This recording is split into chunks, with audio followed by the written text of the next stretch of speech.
លំបាកនិងស្រួល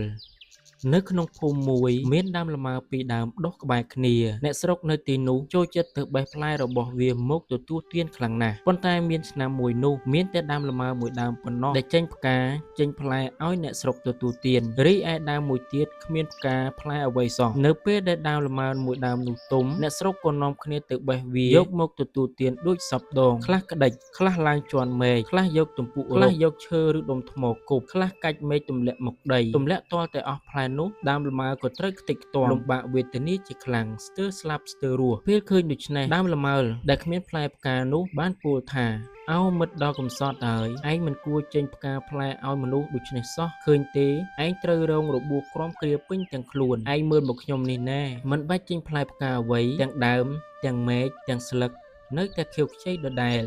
មិនមែនខ្ទេចខ្ទាំទៅជាពណ៌ក្រមៅដូចរូបឯងនោះទេដើមលម៉ើដែលចេញផ្លែផ្កាក៏ឆ្លើយទៅវិញថាមែនហើយការចេញផ្លែផ្កាវាពិតជាធ្វើឲ្យខ្ញុំក្រំគ្រាប៉ុន្តែយ៉ាងហោចណាស់ខ្ញុំក៏មានឈ្មោះជាអ្នកផ្ដល់ប្រយោជន៍ដល់សង្គមដែរទោះបីជានឿយហត់យ៉ាងណាក៏ដោយការបំពេញគុណប្រយោជន៍ដល់មនុស្សជាតិសុទ្ធតែអាចចាត់ទុកថាជាអំពើដែលគួរឲ្យលើកតម្កើង